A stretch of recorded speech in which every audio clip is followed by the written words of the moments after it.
আসসালামু আলাইকুম। আশা করি সকলে অনেক অনেক ভালো আছেন। আমি আলহামদুলিল্লাহ এখন আগের থেকে অনেকটা ভালো আছি। ৭ই মে রাতটা আমার জন্য একটা দুর্বিষহ রাত ছিল।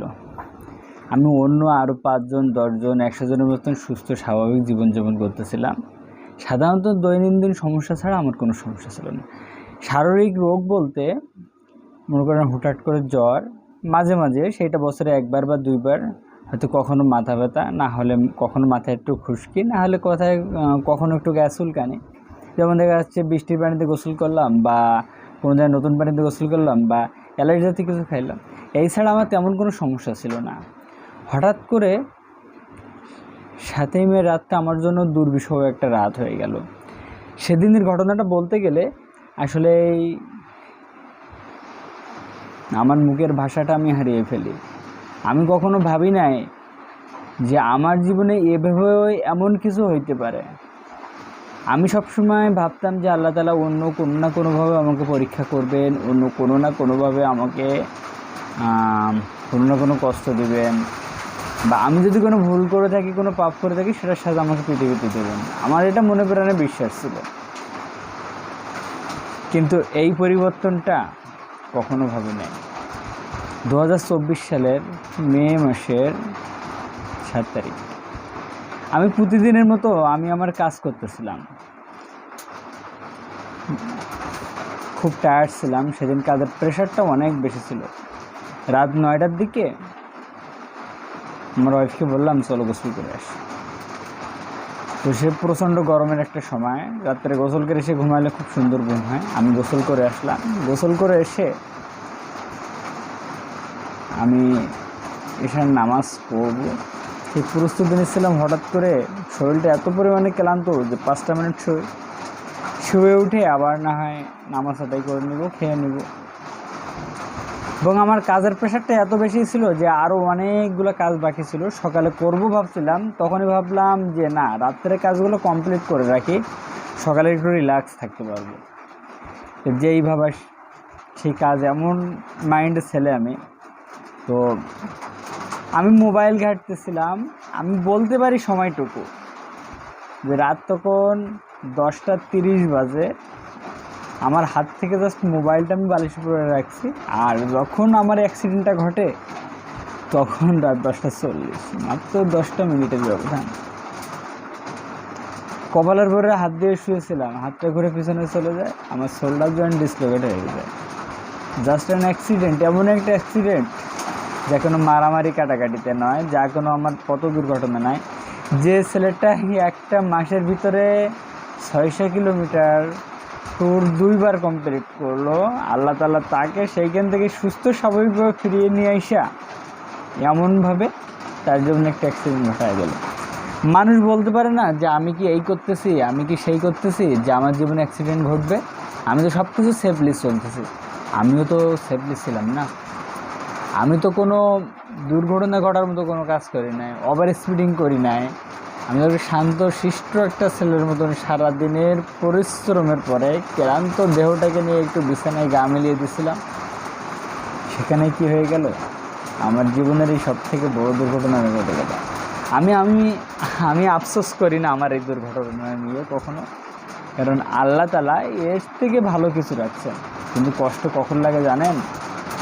যখন কাছের মানুষগুলা, প্রিয় মানুষগুলা আমাকে দেখতে না আসে, আমার কোনো খোঁজখবর না নেয়, আরও সেই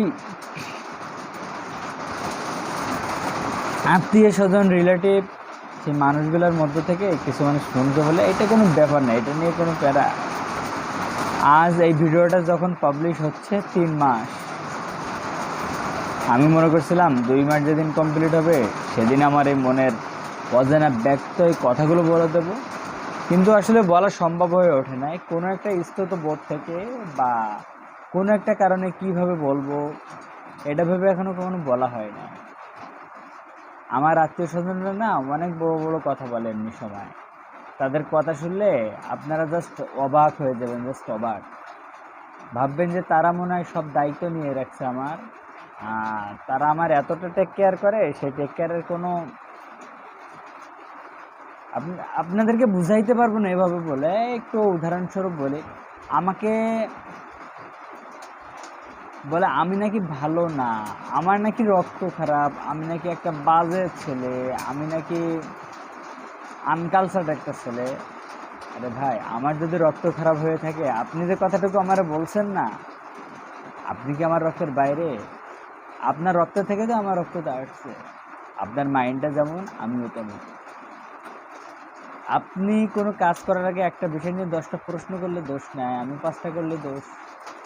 আমি খারাপ কেন জানেন? আমি উচিত কথা বলি, আমি মুখের পরে না বলতে জানি অনেক আগে থেকেই, নতুন করে নয়। সেই না বলার কারণে আমি সবার কাছে খারাপ, এবং প্রত্যেকটা আত্মীয় স্বজন আমাকে বিভিন্নভাবে হ্যারাস করছে, এখনো পর্যন্ত করে আসতেছে। এই 3টে মাস, এই অসুস্থতার পরেও 3টে মাস আমার কয়েকজনের ফোন দিচ্ছে।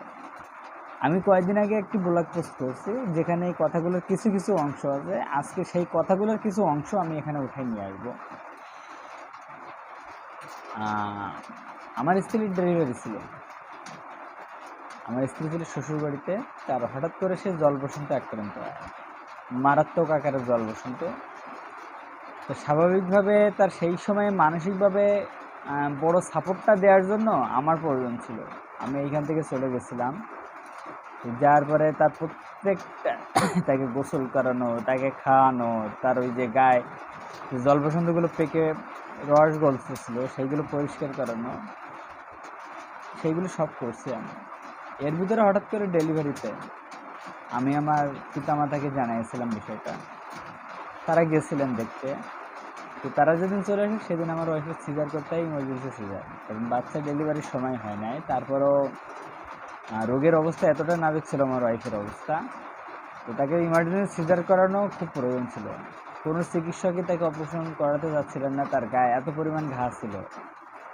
তো আল্লাহর অশেষ রহমতে একজন খুবই ভালো মানুষ, চিকিৎসকটা যার কথা বললে না, তিনি অপারেশনটা সার্জারিটা করছিলেন। করার পরে আমার ফ্যামিলির, আমরা যে পিতামাতা গেছিলেন, তারা আমার যেসব আত্মীয় স্বজন আছে তাদের ভিতরে আমি তো টেনশানে আছি, আমি কাউকে সেভাবে ফোন দিতে পারতেছি না। আমার ওয়াইফের ব্লাড দিতে হবে, তারপর জল বসন্ত, তারপর প্রেশার ছিল না, আরও অনেক সমস্যা। তো আমার ওই ব্লগে ঘটনাটা এবং ক্লিয়ার করে বলি নাই। আজকে যেহেতু ব্লগটা বড় হচ্ছে, অবশ্যই ক্লিয়ার করে বলার প্রয়োজন আছে, কারণ যার ধৈর্য আছে সে অবশ্যই শুনবে, বুঝবে। তো আমি এই ব্লগের শুরুতে বলতে পারতাম, কিন্তু না বলে আমি মাঝখানে বলতে চাই, যাতে আমার কথাগুলো মনোযোগ দিয়ে শুনে, যার শোনার ইচ্ছা আছে। তো সেইখানে আমার বিভিন্ন রিলেটিভরা আমাদের করে বলে যে আমাদের কেন ফোন দেয় নাই, ফোন দিয়ে খোঁজখবর নেয় নাই, বা আমাদেরকে বলে না যে বৌমা অসুস্থ, সিজার করতে হয়েছে। আমার পরিস্থিতিটা একবার ভেবে দেখছেন? ভেবে দেখেন নাই তো? তারপরে তো জানানো হয়েছে আপনাদের। আমাকেই কেন কেন বা বলতে হবে? আপনারা গেছিলেন আমাকে দেখতে, যান না, একটাবার ফোন করে খোঁজ নেয়। এত বড় নীতিকতা কোথা থেকে আসে? আমি মিথ্যুক, আমি বাটপার, এগুলো বলতে গেলে তো আপনাদের বিবেকে একটা বারো বাঁধে না। ভাই রে ভাই, আমার মতন খারাপ সন্তান, আমার মতন খারাপ মানুষ পৃথিবীতে জন্মায়, কারণ আমি বিশ্বাস করি আমাকে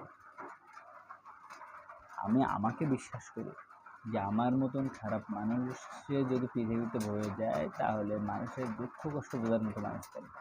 এইটুকু আস্থা আমার নিজের প্রতি নিজের আছে। আজকে এই 3 মাস পরে এসেও আমি আমার হাতটা ব্যবহার করতে পারি না। জানি না আল্লাহ তাআলা কবে হাতের সুস্থতা রাখছেন। আমি হাত নিয়ে আফসোস করি না, আফসোস হয় এটা নিয়েই যে আমার বিভিন্নভাবে আমার ফ্যামিলি মেম্বারদের নিয়ে। আমার প্রফেশনটা খারাপ কিছু নয়, আমি ব্লগিং করতেছি, এটা আমার ডিপ্রেশন থেকে। আমার প্রফেশনের ভিতরে যখন থাকি আমার সময়টা অনেক সুন্দরভাবে কেটে যায়, কিন্তু আমার ডিপ্রেশনটা আমাকে অনেকভাবে কষ্ট দেয়। সেই কষ্ট দেওয়ার কোনো প্রতিকূল আমি খুঁজে পাই না। সেখান থেকে আমি চিন্তা করলাম যে আমি নতুন কিছু করি, সেখান থেকে আমি ব্লগিংটা শুরু করছি, যাতে আমার কষ্টগুলো একটু লাঘব হয়। এই যে কথাগুলো বলতেছি, এইগুলো আমি কোনো মানুষের সাথে বললে দেখা যাচ্ছে সে মানুষগুলো টিটকিরি করবে, নানা রকম প্রশ্ন করবে, আমার দোষ খুঁজতে হবে। হ্যাঁ, আমি যে নির্দোষ তা কিন্তু নয়, কারণ প্রত্যেকটা সেকশনে আমি প্রতিবাদ করেছি বলেই আমি দোষী। আপনাদের মনে অনেক প্রশ্ন থাকতে পারে, প্রশ্ন অবশ্যই করবেন, কিন্তু এক প্রশ্ন ঘুরায় তো বারবার কেউ করলে আপনার মাথাটাই নষ্ট হয়ে যাবে। যুক্তিহীন কোনো প্রশ্ন করলেই তো আপনার মাথাটা নষ্ট হয়ে যাবে।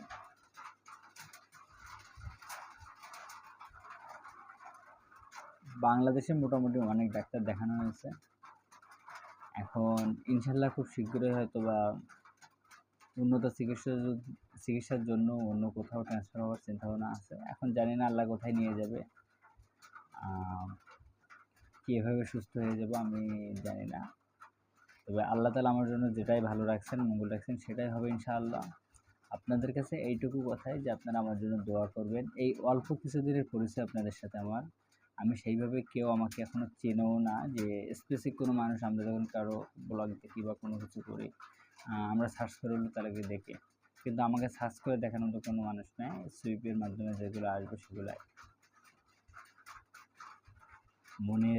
মনের কষ্ট থেকে অনেক কথা বলতে চাই, অসমাপ্ত গল্পগুলো শেয়ার করতে চাই, কিন্তু পারি না, ওই যে ভয়। ভালো থাকবেন সবাই, আমাকে সাপোর্ট করবেন এবং লাইক কমেন্ট শেয়ার করে ভিডিওটি সবার মধ্যে ছড়িয়ে দিবেন। আপনি কমেন্ট করে আপনাদের মতবাদ জানাবেন আর সাবস্ক্রাইব করবেন আমাদের চ্যানেলটা। এছাড়াও আমার আরও একটি চ্যানেল আছে যেটাতে আপনারা বিভিন্ন স্বাস্থ্য টিপস পাবেন, তো সেই চ্যানেলটির লিঙ্ক আমি এখানে মেনশন করে দেবো। সবাই ভালো থাকবেন, সুস্থ থাকবেন, আল্লাহ হাফেজ। আজকের মতো এখানেই শেষ করতেছি, কথা হবে অন্য আরও একদিন আমার এই ছোট্ট ছোট্ট বিষয়গুলো নিয়ে। আসসালামু আলাইকুম।